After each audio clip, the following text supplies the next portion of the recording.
Thomas Reid FRSE was a religiously trained Scottish philosopher, a contemporary of David Hume as well as Hume's earliest and fiercest critic. He was the founder of the Scottish school of common sense and played an integral role in the Scottish Enlightenment. The early part of his life was spent in Aberdeen and he graduated from the University of Aberdeen. He began his career as a minister of the Church of Scotland, but ceased to be a minister when he was given a professorship at King's College, Aberdeen in 1752. He obtained his doctorate and wrote an inquiry into the human mind on the principles of common sense. He and his colleagues founded the Aberdeen Philosophical Society, which was popularly known as the Wise Club. Shortly after the publication of his first book, he was given the prestigious professorship of moral philosophy at the University of Glasgow when he was called to replace Adam Smith. He resigned from this position in 1781, after which he prepared his university lectures for publication in two books: Essays on the Intellectual Powers of Man and Essays on the Active Powers of the Human Mind.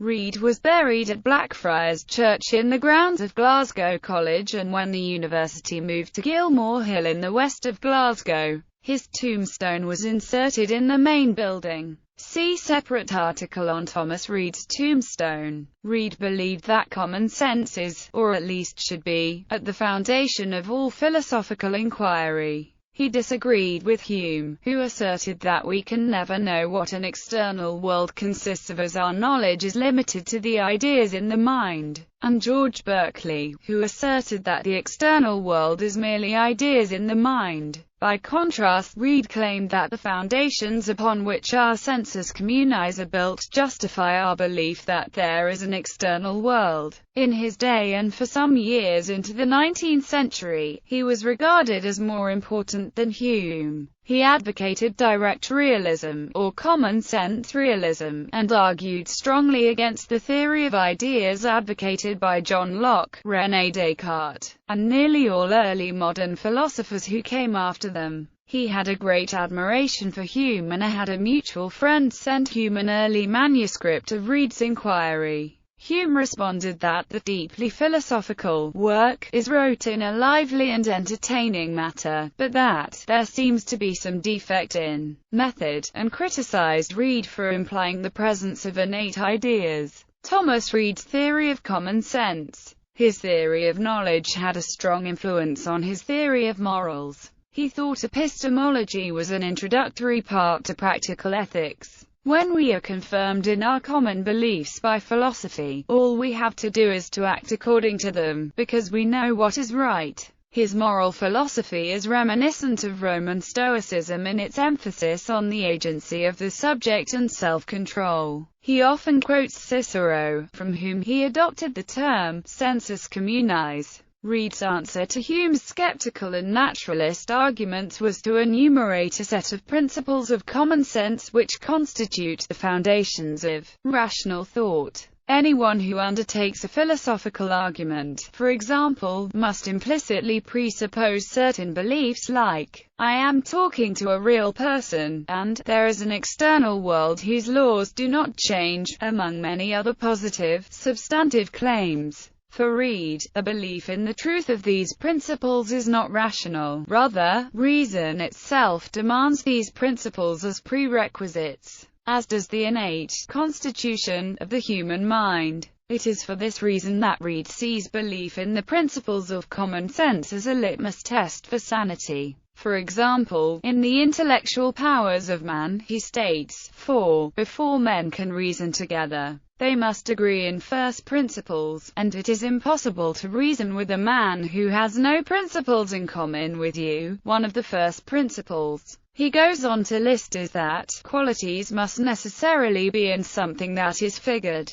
colored, hard or soft, that moves or resists. It is not to these qualities, but to that which is the subject of them, that we give the name body. If any man should think fit to deny that these things are qualities, or that they require any subject, I leave him to enjoy his opinion as a man who denies first principles. and is not fit to be reasoned with. Reid also made positive arguments based in phenomenological insight to put forth a novel mixture of direct realism and ordinary language philosophy. In a typical passage in The Intellectual Powers, he asserts that when he has a conception of a centaur, the thing he conceives is an animal, and no idea is an animal. Therefore, the thing he conceives is not an idea, but a centaur. This point relies both on an account of the subjective experience of conceiving an object and also on an account of what we mean when we use words. Because Reid saw his philosophy as publicly accessible knowledge, available both through introspection and the proper understanding of how language is used, he saw it as the philosophy of common sense.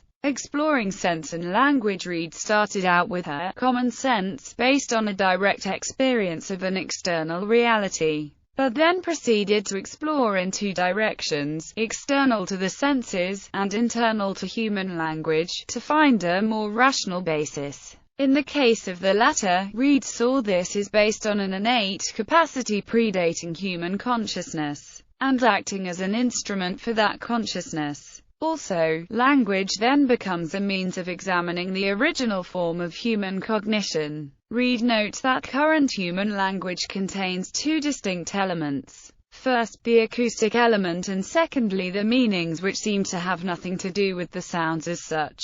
This state of language, which he calls artificial, cannot be the primeval one, which he terms natural, wherein sound was not an abstract sign, but a concrete gesture or natural sign. Reid looks to the way a child learns language, by imitating sounds, becoming aware of them long before it understands the meaning accorded to the various groups of sounds in the artificial state of contemporary adult speech. If, says Reid, the child were to understand immediately the conceptual content of the words it hears, it would never learn to speak at all. Here Reid distinguishes between natural and artificial signs. It is by natural signs chiefly that we give force and energy to language, and the less language has of them, it is the less expressive and persuasive.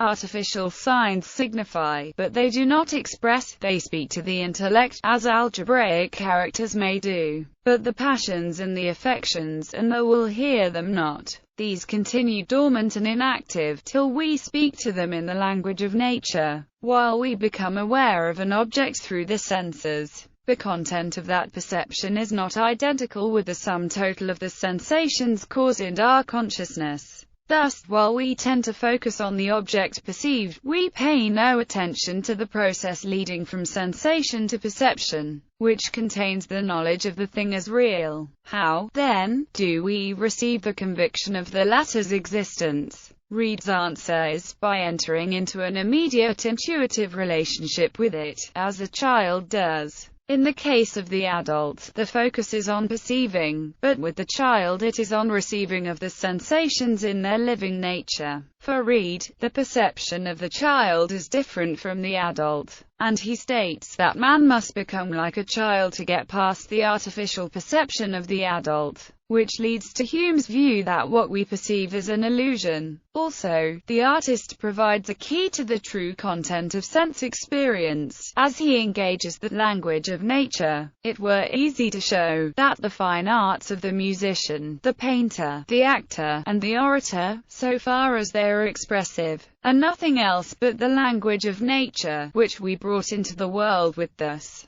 but have unlearned by disuse, and so find the greatest difficulty in recovering it. That without a natural knowledge of the connection between these natural signs and the things signified by them, language could never have been invented and established among men, and that the fine arts are all founded upon this connection, which we may call the natural language of mankind. Thus, for Reid, common sense was based on the innate capacity of man in an earlier epoch to directly participate in nature, and one we find to some extent in the child and artist, but one that from a philosophical and scientific perspective, we must reawaken at a higher level in the human mind above nature. Reid also claimed that this discovery of the link between the natural sign and the thing signified was the basis of natural philosophy and science. As pointed out by Bacon in his new method of discovery of the innate laws of nature, the great Lord Verulam had a perfect comprehension of this, when we called it an interpretation of nature. No man ever more distinctly understood, or happily expressed the nature and foundation of the philosophic art. What is all we know of mechanics, astronomy, and optics, but connections established by nature and discovered by experience or observation, and consequences deduced from them? What we commonly call natural causes might, with more propriety, be called natural signs, and what we call effects,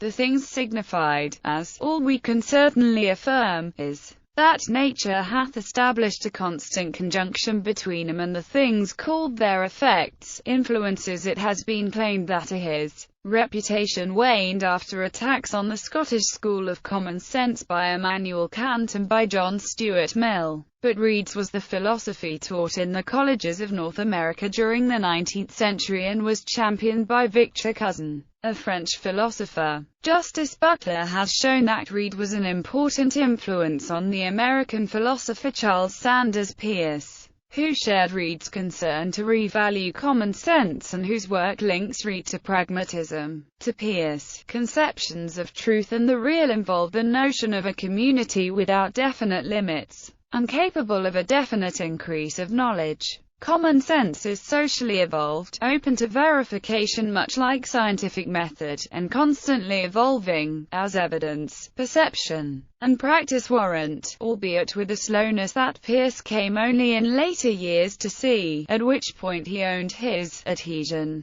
under inevitable modification, to the opinion of Thomas Reid, in the matter of common sense. By contrast, on Reid's concept, the sensus communis is not a social evolutionary product but rather a precondition of the possibility that humans could reason with each other. Reid's reputation has revived in the wake of the advocacy of common sense as a philosophical method or criterion by G.E. more early in the 20th century, and more recently because of the attention given to Reid by contemporary philosophers, in particular philosophers of religion in the school of Reformed epistemology such as William Alston, Alvin Plantinga, and Nicholas Wolterstorff, seeking to rebut charges that theistic belief is irrational where it has no doxastic foundations. He wrote a number of important philosophical works, including Inquiry into the Human Mind on the Principles of Common Sense, Essays on the Intellectual Powers of Man and Essays on the Active Powers of Man. In 1844, Schopenhauer praised Reid for explaining that the perception of external objects does not result from the raw data that is received through the five senses. Thomas Reid's excellent book, Inquiry into the Human Mind, affords us a very thorough conviction of the inadequacy of the senses for producing the objective perception of things, and also of the non-empirical origin of the intuition of space and time. Reid refutes Locke's teaching that perception is a product of the senses. This he does by a thorough and acute demonstration that the collective sensations of the senses do not bear the least resemblance to the world known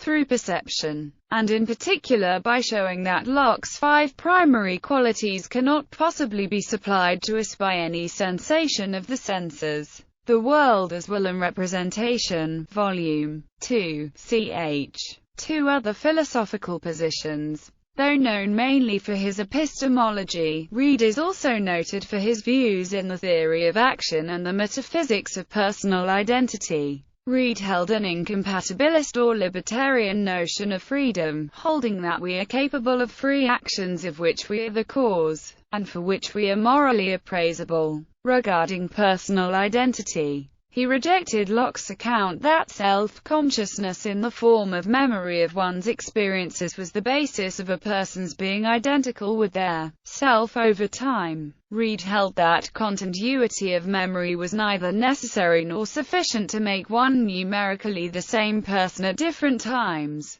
Reid's works, 1764, An Inquiry into the Human Mind on the Principles of Common Sense, 1785, Essays on the Intellectual Powers of Man, 1788, Essays on the Active Powers of the Human Mind, facsimile. Until recently, the standard edition of the Inquiry and the Essays has been the 6th edition of William Hamilton, Edinburgh, McLaughlin and Stewart, 1863. A new critical edition of these titles, plus correspondence and other important material, is being brought out by Edinburgh University Press as the Edinburgh edition of Thomas Reid. An accessible selection from Hamilton's 6th ed. is Thomas Reid's Inquiry and Essays, ed. Ronald Bean Blossom and Keith Lehrer, Indianapolis, Indiana. Hackett, 1983.